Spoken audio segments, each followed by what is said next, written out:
Alright, we're continuing our third video on accelerating the redemption. Here we go. Here aspects of building a vessel. So the gradual initiation of humanity to the messianic process corresponds to the slow dissemination of Kabbalistic concepts. This is because Kabbalah reveals the underpinning of creation in a united form. These revelations are according to the level of the messianic light descending. The question presents itself whether the earlier Kabbalists were acquainted with the teachings of the concepts revealed later in Lurianic Kabbalah. Rabbi Moshiach was teaching Kabbalah in Tzfat in the traditional way until the Ari came, revealing a totally new dimension. Just want to remind you, I'm learning from Rishis Chochmah, translation of the Gate of Love, Shari Ahava. Okay, and this is for the Zchut of Klal Israel. In the merit of our learning, it should bring more of the Shekhinah in this world. To redeem the Shekhinah, it should help us release all the hostages from Hamas and protect our soldiers and protect all the innocent in Israel. The Ari points out, as Rabbi Chaim Vital writes in the Etz Chaim, the Ramban, Nachmanides and his study partners, as well as the early sages, as for instance Rabbi Nehunia ben Akana, author of the Bahir, also understood the meaning of the concept Partzuf Gestalt. The early sages did not speak in terminology of Partzuf Gestalt because the messianic light of Partzuf Gestalt did not begin its effluence to this world until the time of the Ari. Now, the dawn of the messianic light allowed the Ari to introduce the concept of Partzuf Gestalt. Although it was the divine will that he restrict his revelations on the subject to private communications with his main disciple Rabbi Chaim Vital, unfortunately, however, the Ari taught an esoteric concept of the Zohar before the emanation of this teaching came down from heaven. Thus, when the teaching came forth, his disciples were not ready to hear yet, to understand, and the Ari felt that his death would be the direct outcome of such untimely revelation, as indeed it happened. That's what happened if we reveal Torah secret too early. But nowadays we know that things change, and we need to reveal as much as we can. Obviously, when it's with individual students, one has to know what to say, what not to say. The link between the dissemination of the messianic light and the inability of the early sages to discuss concepts they were acquainted with is still not clear. How can one be aware of a concept and be unable to formulate it? Was there a divine decree or any non-logical reason banning its dissemination? In order to answer this question, and the questions we ask in the beginning, let us analyze the process of communication between a speaker and a listener. Imparting an idea implies that the listener has the tools, a vessel, to understand it. Language is one of the most basic vessels. The listener's comprehension presupposes that he knows the language of communication, or all he hears will be sounds.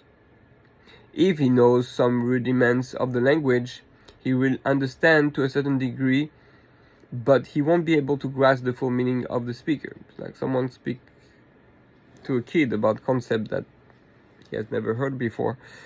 He will not understand it. It doesn't have what it takes to grasp it. A vessel may only contain the substance poured within it according to its ability to do so. In this case, the substance is the thought imparted, which may be seen as the light being disseminated. And the vessel is the mind's ability to grasp. The more a person is familiar with a certain concept, the easier it will be for him to understand the subtler points. It's going to become more and more interesting, don't worry. Right now it's just like a preparation to understand the foundation. It often happens, and by the way, this is the exact idea of, for those who know a little bit, the breaking of the vessels in Kabbalah, and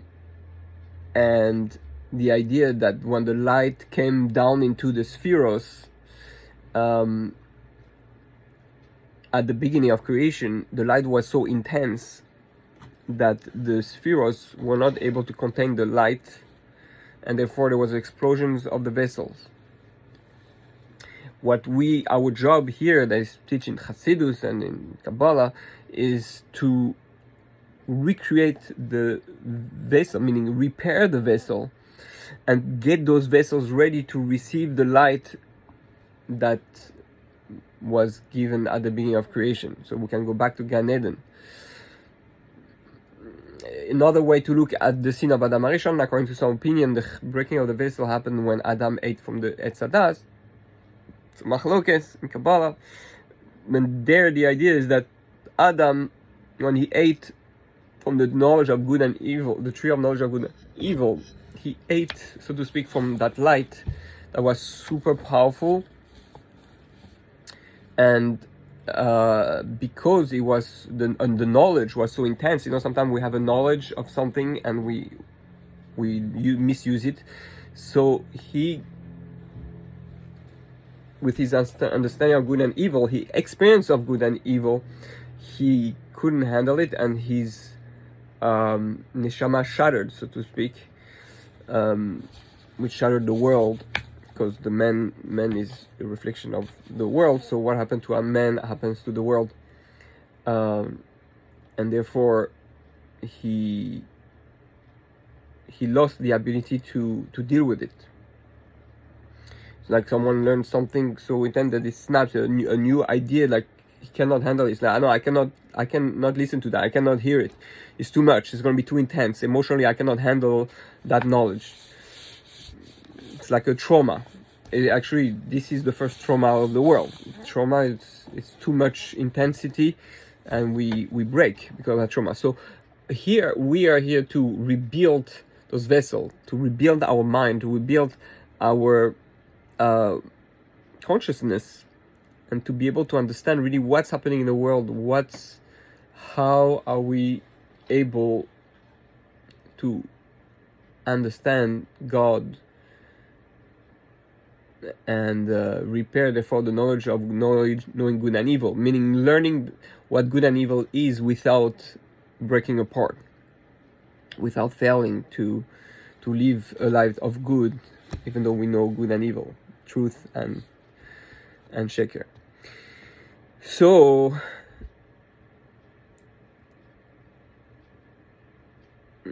start again. It often happens that thinkers produce theories that are before their time. Their generation is not yet ready to grasp their ideas, namely because there is nothing present in their world that fits what the inventor is trying to impart.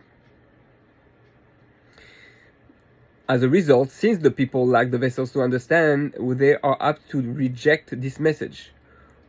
One is the example, and we see that a lot in halakha.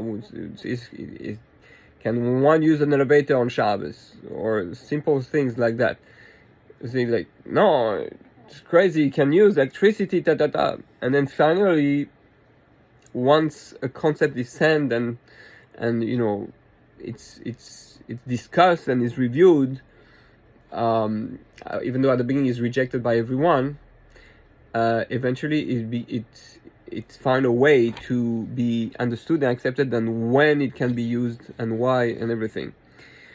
So it's always like that. Someone has to bring a new idea, a new philosopher bring an idea, nobody accepts it, and then after it's accepted, little by little.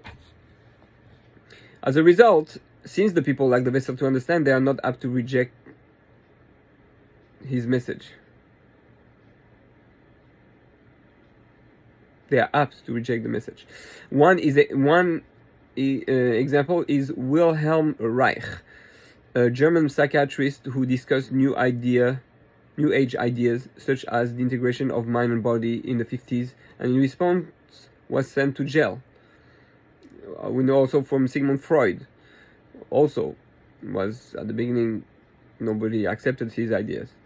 The reception of his ideas was very negative, for at that time people did not have the vessels to receive them. Today, with the advancement of contemporary science, these concepts seem elementary and are totally accepted. But 50 years ago, this was not the case. For an idea to be accepted, the listener has to have the count. Now that exists also in the negative sense. So someone bring the idea of, transgender. In the past, anybody who will say that will be, killed or say crazy. Today, now say, oh, you can be a transgender, it's almost fashion. But that's not necessarily a good thing. So it happens in both ways. For an idea to be accepted, the listener has to have the counterpart that matches what is being said to him. This counterpart becomes the vessel enabling him to fit within his mind what is important to him. As science progresses and the world becomes more sophisticated, the mind becomes increasingly ready to accept abstract concepts. We have quoted above Rabbi Chaim Vital's note that the early sages did not speak in the terminology of Partzuf Gestalt because the messianic light of Partzuf Gestalt did not begin its influence of this world until the time of the Ari.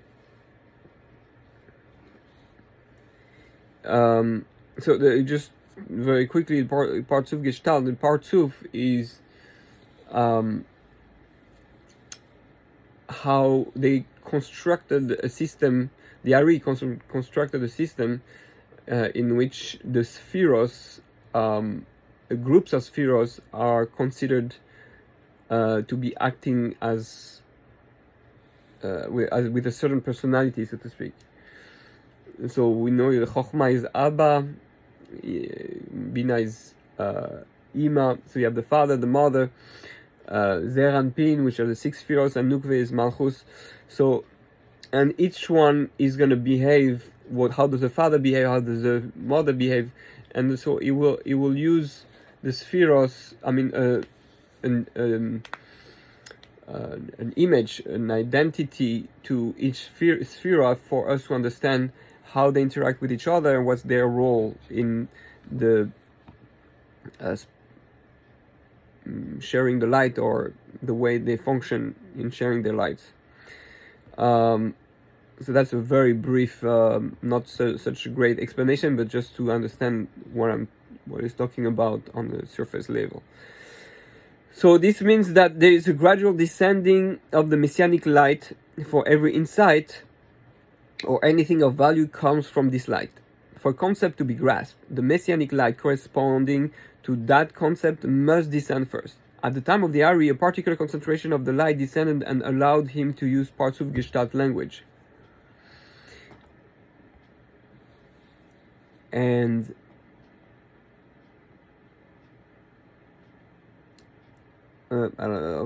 sorry, I lost the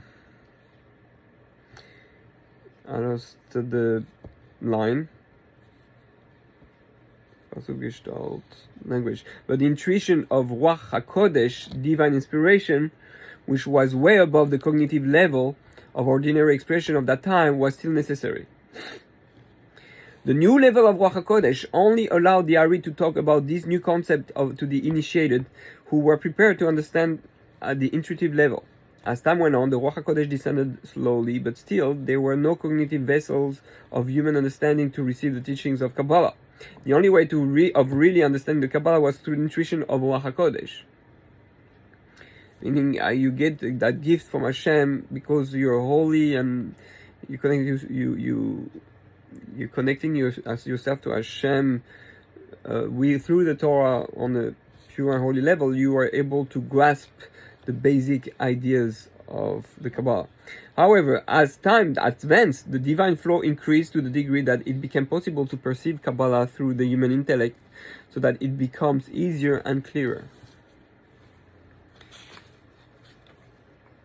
Now, science, one more little chapter, science as a vessel for Kabbalah. The Zohar links the gates of wisdom on high, that is, the inner wisdom of the Torah, with the wellsprings of wisdom below. The connecting link is that the wisdom below science becomes the vessel that enables the recipient to contain the light, that is, the wisdom on high, or Kabbalah. The Zohar is thus alluding to a process that is progressively being introduced into the world. And it is clear that even though the Moshiach is not yet here, well, he is here but is not revealed, the vessels for us to contain the messianic light are approaching with increasing speed. Hence, Yeshaya, who prophesy, God will accelerate it in its time. In other words, as we get closer to the time, I will accelerate matters. So I will accelerate the physical world, like we spoke in the previous video. It is no wonder then that even children will eventually understand the inner wisdom of the Torah. Today we teach deep concept of, we don't call it Kabbalah, we'll call it Hasidus, to the children. I myself discussed with my children concept of Kabbalah that they are very well able to grasp, but they're able to grasp because they see the world, they see the technology, they see cell phones. They understand that when I think of something, because of their computer, like for or just by moving my eyes, the computer sees the movement and it has an impact. It can do create an action just by at a distance.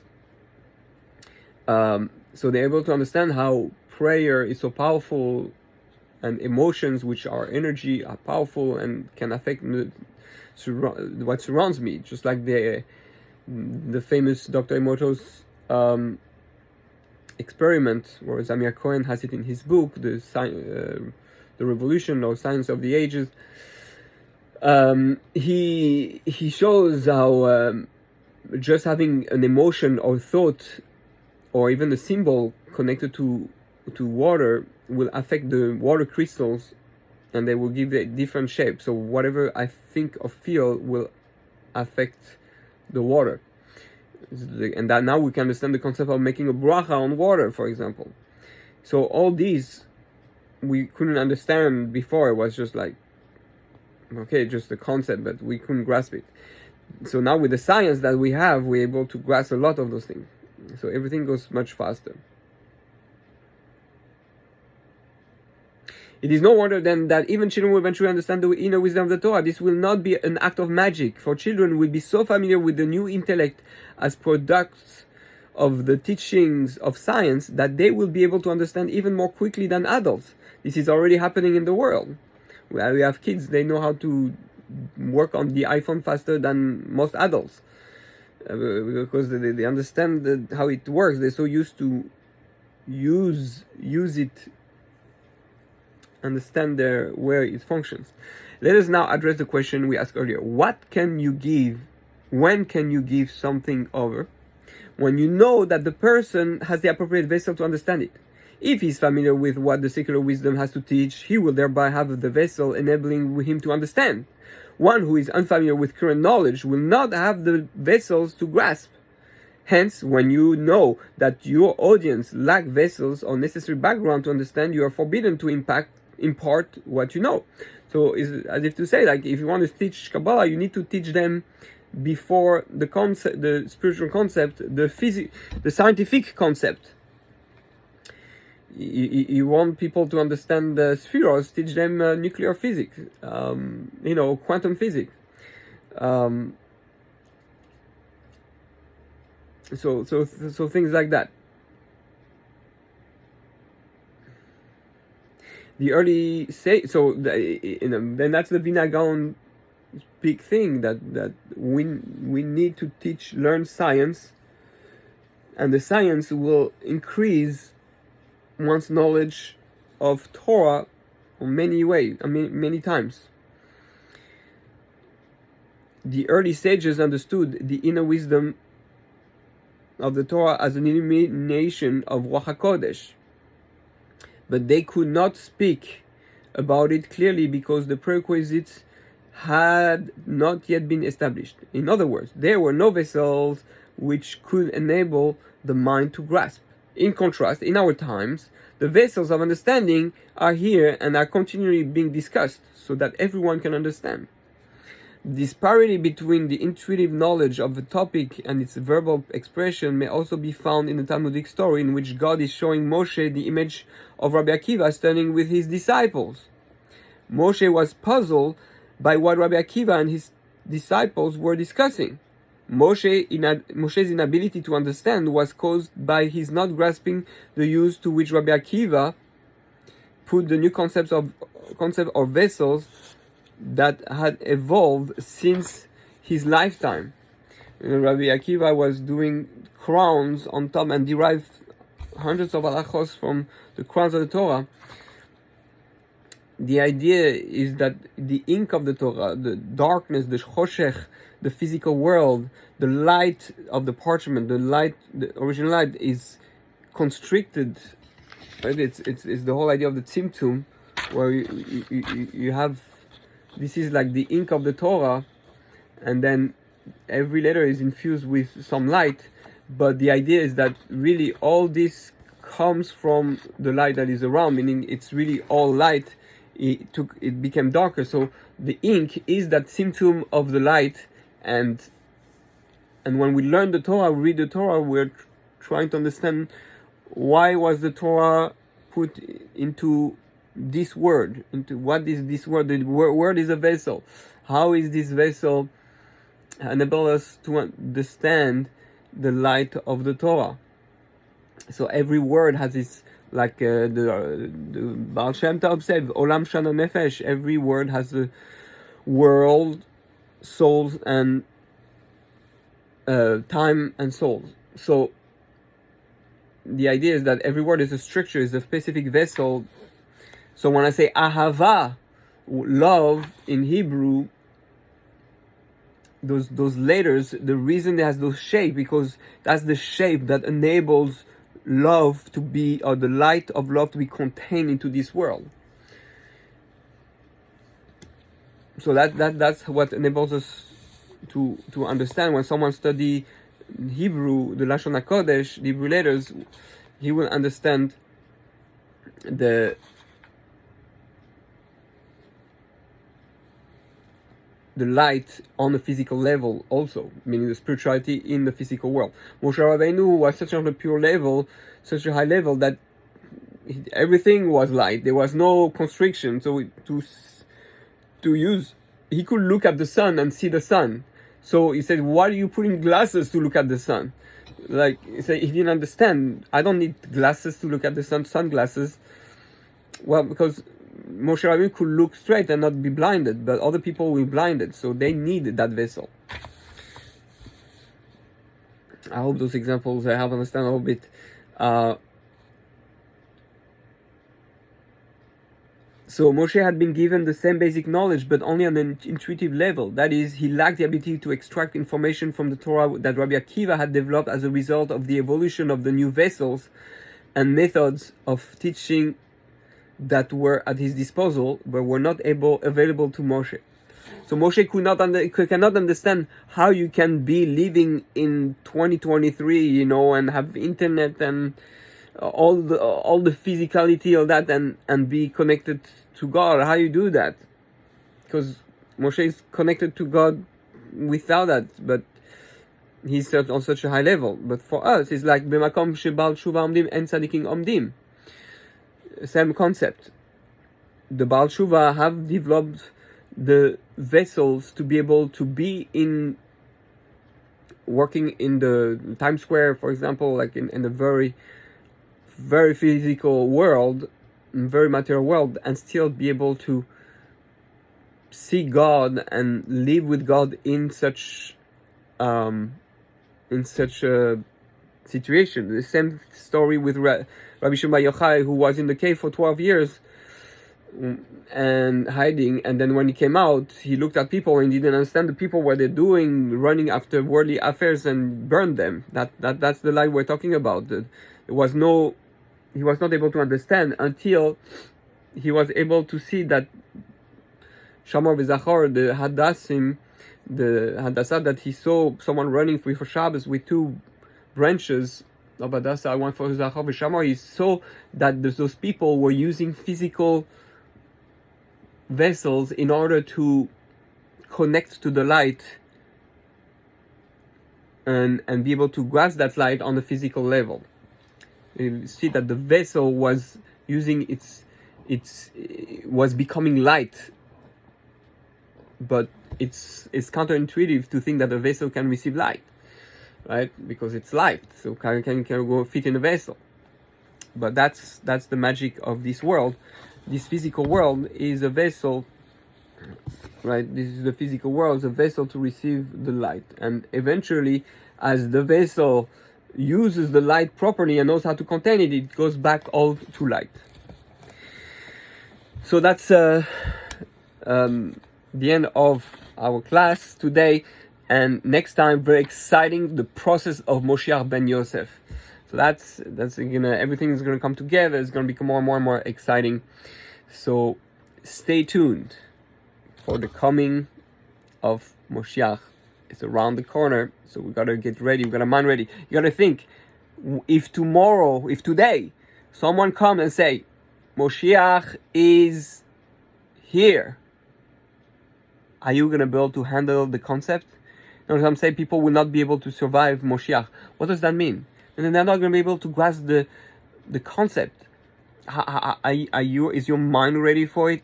That God is everything, God is everywhere, really everything is about the Torah, the truth, the love and spirituality. All the stories that we have learned for thousands of years about Avraham, Yitzchak, Yaakov, all this becomes real and tangible and alive. Are we going to be able to handle it? Are we going to be able to change completely our life and live a life based on that? That's what we have to try to do. We have to try now to build the vessel, to try to live that life.